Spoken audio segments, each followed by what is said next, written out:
같이 보실 말씀은 사무엘하 14장 12절로 24절까지의 말씀입니다. 한 목소리로 말씀 압독하시겠습니다. 여인이 이르되 청하건대 당신의 여종을 용납하여 한 말씀을 내 주 왕께 여쭙게 하옵소서 하니 그가 이르되 말하라 하니라. 여인이 이르되 그러면 어찌하여 왕께서 하나님의 백성에게 대하여 이 같은 생각을 하셨나이까? 이 말씀을 하심으로 왕께서 죄 있는 사람같이 되심은 그 내쫓긴 자를 왕께서 집으로 돌아오게 하지 아니하심이니이다. 우리는 필경 죽으리니 땅에 쏟아진 물을 다시 담지 못함 같을 것이오나 하나님은 생명을 빼앗지 아니하시고 방책을 베푸사 내쫓긴 자가 하나님께 버린 자가 되지 아니하게 하시나이다. 이제 내가 와서 내 주 왕께 이 말씀을 여쭙는 것은 백성들이 나를 두렵게 함으로 당신의 여종이 스스로 말하기를 내가 왕께 여쭈오면 혹시 종이 청하는 것을 왕께서 시행하실 것이라. 왕께서 들으시고 나와 내 아들을 함께 하나님의 기업에서 끊을 자의 손으로부터 주의 종을 구원하시리라 함이니이다. 당신의 여종이 또 스스로 말하기를 내 주 왕의 말씀이 나의 위로가 되기를 원한다 하였사오니 이는 내 주 왕께서 하나님의 사자같이 선과 악을 분간하심이니이다. 원하건대 왕의 하나님 여호와께서 왕과 같이 계시옵소서. 왕이 그 여인에게 대답하여 이르되 바라노니 내가 내게 묻는 것을 내게 숨기지 말라. 여인이 이르되 내 주 왕은 말씀하옵소서. 왕이 이르되 이 모든 일에 요압이 너와 함께하였느냐 하니 여인이 대답하여 이르되 내 주 왕의 살아계심을 두고 맹세하옵나니 내 주 왕의 말씀을 좌로나 우로나 옮길 자가 없으리이다. 왕의 종 요압이 내게 명령하였고 그가 이 모든 말을 왕의 여종의 입에 넣어 주었사오니 이는 왕의 종 요압이 이 일의 형편을 바꾸려 하여 이렇게 함이니이다. 내 주 왕의 지혜는 하나님의 사자의 지혜와 같아서 땅에 있는 일을 다 아시나이다 아니라. 왕이 요압에게 이르되 내가 이 일을 허락하였으니 가서 청년 압살롬을 데려오라 하니라. 요압이 땅에 엎드려 절하고 왕을 위하여 복을 빌고 요압이 이르되 내 주 왕이여 종의 구함을 왕이 허락하시니 종이 왕 앞에서 은혜 입은 줄을 오늘 아나이다 하고 요압이 일어나 그술로 가서 압살롬을 데리고 예루살렘으로 오니 왕이 이르되 그를 그의 집으로 물러가게 하여 내 얼굴을 볼 수 없게 하라 하매 압살롬이 자기 집으로 돌아가고 왕의 얼굴을 보지 못하니라. 아멘. 할렐루야. 오늘도 예배의 자리 가운데 나오신 성도님들 주님의 이름으로 환영하고 축복합니다. 오늘 같이 나눈 말씀의 제목은 성급한 선택이 가져오는 비극이라는 말씀의 제목 가운데에서 은혜를 나누도록 하겠습니다. 우리는 무엇인가 일이 빠르게 진행되기를 원하는 것이 우리네 마음입니다. 그런데 이런 성급한 결정들은 오히려 그 결정으로 인하여 무엇인가 일어나지 않아도 될 그러한 비극의 상황들이 놓여 있는 것들을 경험해 보셨을 것입니다. 우리는 매사에 신중하게 선택하는 것이 우리의 모습이 돼야 돼요.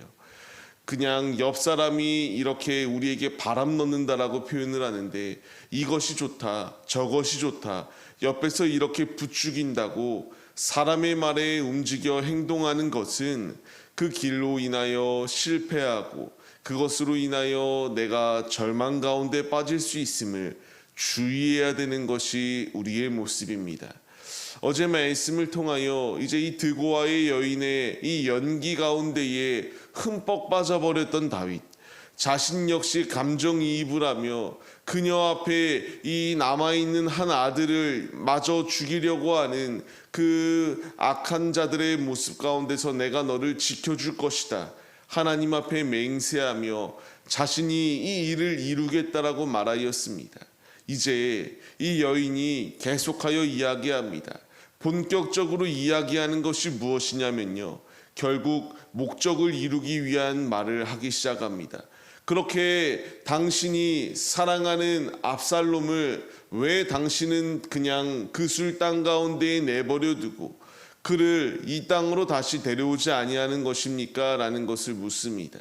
이 말을 하면서 그가 행동하였던 것은 17절 말씀과 같이 화려한 언변을 통하여 하나님의 사자같이 하나님의 천사와 같이 선악을 분별하는 왕이시여, 당신이 이렇게 지혜로운 자인데 어찌하여 왜 당신의 아들을 그냥 머나먼 타국 가운데에 방치하시는 것입니까? 라는 것으로 묻기 시작합니다.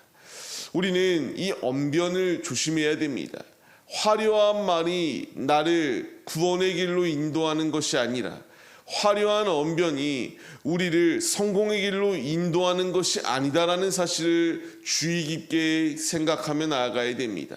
잘 나타나는 예가 성경에서 처음에 시작하였던 말씀, 아담과 하와가 인류의 첫 시작을 행하였을 때에 뱀의 유혹 가운데서 너가 이 선악과만을 먹으면 하나님처럼 될 수 있다라고 하는 이 화려한 언변에 속아서 달콤한 유혹에 빠져 인류의 죄가 이와 같이 계속하여 이어질 수밖에 없도록 만들었던 것이 아담과 하와의 모습 아니었습니까?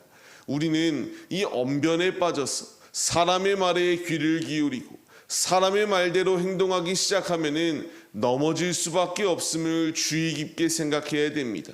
우리가 귀 기울여야 될 대상은 하나님입니다.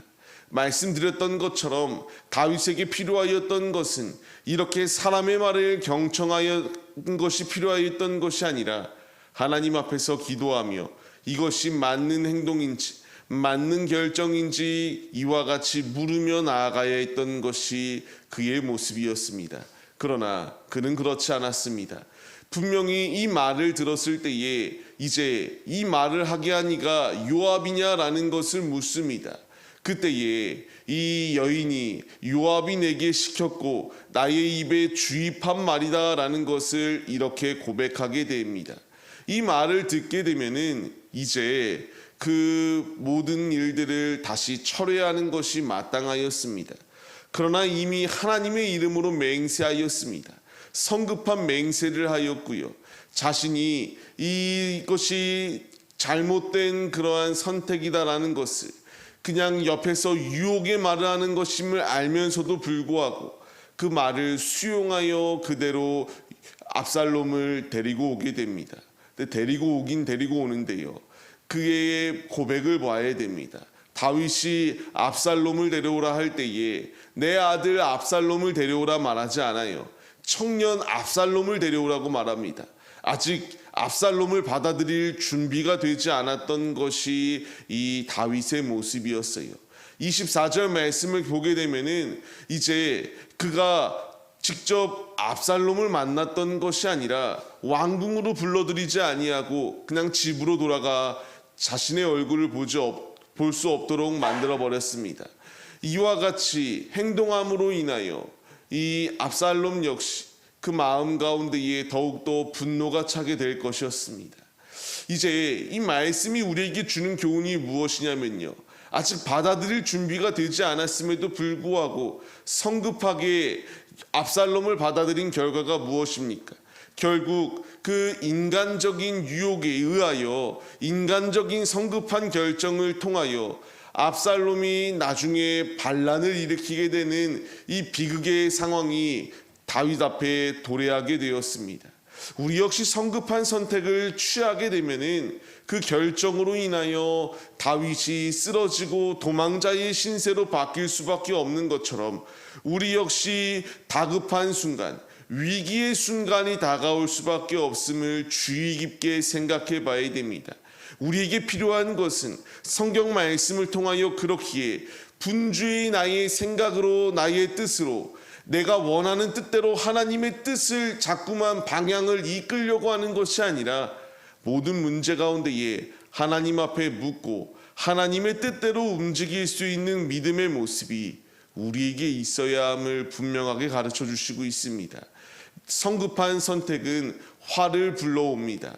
우리가 말씀의 깨달음을 얻어서 내가 육신적인 선택을 하고 내가 원하는 방향, 이것이 하나님의 뜻인 양 내가 행동하여 주님의 마음을 아프시게 드리는 것이 아니라 오직 다윗과 같이 이와 같은 성급한 행동이 아니라 인내하며 기다릴 수 있는 마음, 하나님의 때를 기다리며 기도함으로 주님의 때에 가장 최고의 것으로 주님의 영광을 나타낼 수 있는 우리 모두의 모습이 되시기를 소망합니다. 말씀을 받는 성도님들, 이제 우리가 이 말씀의 깨달음을 얻어서 무엇을 하든 무엇을 먹든 어느 곳 가운데에 놓여 있든 우리에게 필요한 정답은 하나님께 묻는 것이다라는 것을 잊지 마시고, 묻고 그 응답 가운데서 주님이 원하시는 뜻대로 선한 방향으로 나아가 선한 영향력을 나타내고 주님께 영광을 나타낼 수 있는 우리 모두의 모습이 되시기를 주님의 이름으로 간절히 축원합니다.